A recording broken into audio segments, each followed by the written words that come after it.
Right, the third and final part of these World Cup previews with us here at Star Sports and with Nick Goff is the group games. And Nick, seeing as there's 48, I really am part-time and I can't remember all 48, so I'm going to cheat and have the laptop here. And you can run us through your views and more, everyone loves an acca on the football. And if we can have a lucky 15 or a Yankee or something like that that gets us through 2 weeks of games, it's perfect. So if you could pull up the highlights for you or the best value bets of the group stages and the group matches, hit us. We better start with the first game of the tournament, where I think this will probably be the only time in the tournament as well I'm with Russia. But I'm very anti-Saudi Arabia. I think they're awful. Their preparation for this tournament has been very, very bad. What they did was they sent a batch of their players across to Spain from January onwards to train with Spanish professional clubs, and they signed them on part-time basis with a view to playing them, but none of them got in any teams, even in the second division, let alone in La Liga. So a lot of these players are coming here having not played any competitive football for 6 months. They'll be fresh. They will be fresh. But I think they're probably the worst team in the tournament, and it's very, very nice that the hosts get them in the first game. Convenient, would you say? Yes, I don't know whether warm balls exist now. I think, but it's nice. Let's say that, and I don't think Russia will make any mistake in this first game. Well, they're 3 to 10 to win the game. So 3 to 10 is one for your acca, but I think if you're playing in the game and you want to play something at a slightly bigger price, the half-time, full-time, I think it's 20 to 21. Okay. Or to win to nils, 4 to 5. I don't think you want to be on Saudi to score there, so you can enhance that 3 to 10 to 4 to 5 if you're playing to win to nil, which looks like it might be something you want to do. Or even look at some of the handicaps when they go up nearer the time. Well, should we take the 4 to 5 as leg one of the Nick Goff? 4 to 5 to win to nil sounds like we better take that. That's in the first game. Russia to beat Saudi Arabia to nil. 4 to 5 is leg one of the Nick Goff first round acca. Yeah. Right. Next game. I know this second game. This Salah injury's really got to you, Nick, hasn't it? So Uruguay were looking like they're going to open about 4 to 5 shots against Egypt, which I really wanted to be on that because this whole Egypt loving's gone crazy. Yeah. And there's a lot of half decent judges talking up Egypt still. I can't have it at all. Swim against that tide. Yeah. They're now 1 to 2 because it looks like Salah might not be fit for that first game. Obviously they'll take him anyway, and even if he's only fit for the third game, he still goes. Yeah. But he's odds against now, I think, to play that first game against Uruguay. Well, they're now 1 to 2. Yeah, but do you still want it in there? I think 1 to 2 is still fine if it's Uruguay against Salah-less Egypt.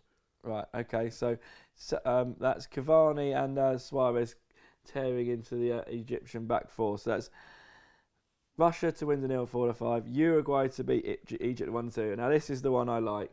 So this is the Super Saturday where there's 4 games on the same day. Yeah. One of those games. We don't necessarily need this in our acca. No, go on, put it in. But we better stick up a massive price just to see if we can land one glorious one. Yeah. The more sensible person would take the 11 to 2 draw, but I'm going everything in. Australia 16 to 1 to beat France. You won't see anyone else tipping that, will you? No. Just me. Go on. And get them home. Yeah. If there's going to be a massive first round shock, it's Australia.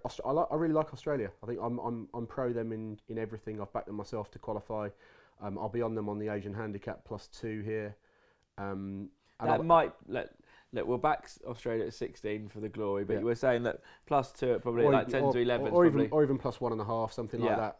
Slight odds against is a more sensible way to go. But it's a World Cup, and if you can't have a 16 to 1 winner unless you back a 16 to 1 shot, can you? No. So let's do it. Okay, right. Moving on.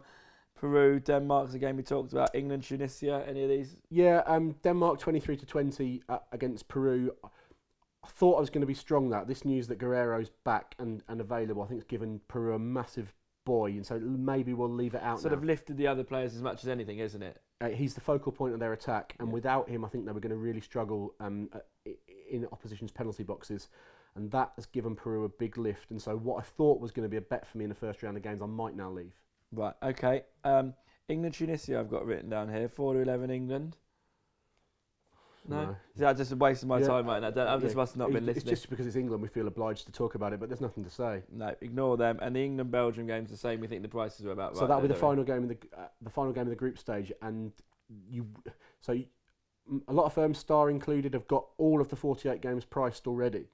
And that's a nice thing, and you might be able to pick out one or two that you've got your eye on, but you've got to be careful because you've got to factor in the results.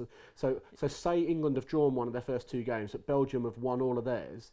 It might be a case where England need to get a point from that last game, but Belgium don't actually care. And because in the second round you play the team from the Colombia, Poland, Senegal group, it's not like you're desperate to avoid one of those teams. So Belgium could easily go into that game, or England if the boot's on the other foot, just thinking, we're already through and it doesn't really matter to us whether we come first or second. There's no team we're trying to avoid in the next round. Okay, so from a professional punter's point of view, would your advice be ignore that last round of games now, or try and be clever and predict what's going to be happening going into them? A little bit of both, actually. There's some that I would be trying to avoid. Get off that fence, Nick. Come England on. v Belgium, I'd definitely be avoiding punting now. But there is one game where I just don't...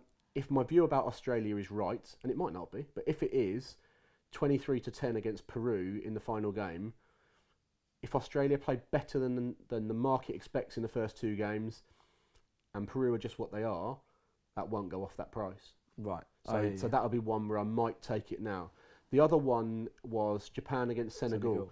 What annoyed me when the draw was made was that the first set of games are Colombia against Japan, where I'm sort of happy to be against both of those, and Poland play Senegal, where I want to be pro both of those. So are you looking for draws in those 2, and then we can start the group for fresh? yeah. Whatever happens. 2 draws there would be quite nice, and it allows me to get with the teams that I want to be off an even keel, if you like.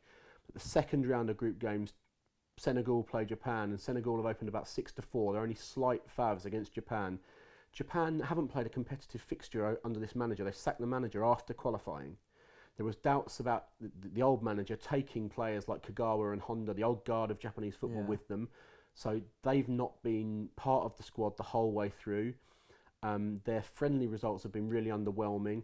I just think this time that Japanese football is really expecting nothing.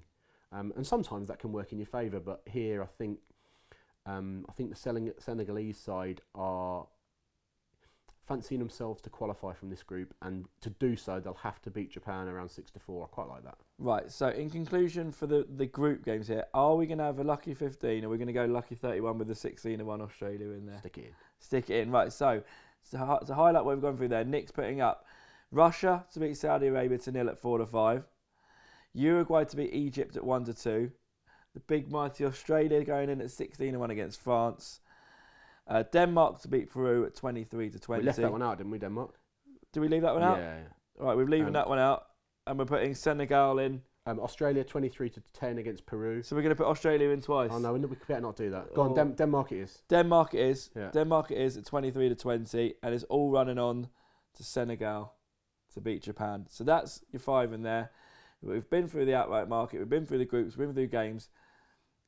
It's been great to sit here and talk to you, Nick, and hear your views on the World Cup and look at it from a real professional's point of view. If you could give the Star Sports punters, or any punters out there, one piece of punting advice, for not just for the World Cup, but for football punting in general, what is your MO? What is your bit of advice for them? I can put this away now. Yeah, you can. And you can put me on the spot with a question I wasn't expecting. Exactly, there we go. That's why you get paid the big bucks, Nick. So I think in the World Cup, be very, very aware of what a small sample size we're dealing with here. We have, in qualification, we see these teams play 10, 12 times. You watch a Premier League season, you watch 38 games.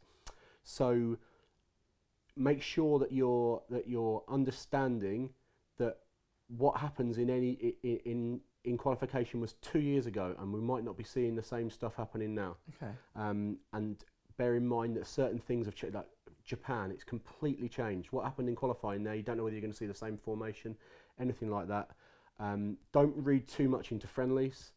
International friendlies are a real joke. Even these ones in the warm-up for tournaments, they're a complete waste of time, and everyone's experimenting. So don't take too much into account about friendlies, but watch every single game and enjoy it, because there's nothing like a World Cup, is there? Nothing at all. Well, guys, from all of us at Star Sports, enjoy the World Cup. Go and see all those prices at the website, which is the starsports.bet. Remember that offer, open an account, 20 quid on the outright market or the top goal scorer. We'll give you 250 quid if Germany win the World Cup, or 500 if they win on penalties. But From me, Nick, thank you very much. It's been a real pleasure. Let's get Uruguay home. I'm sure it'll be a skinner for most books, and me and you can go on holiday. Aye, aye.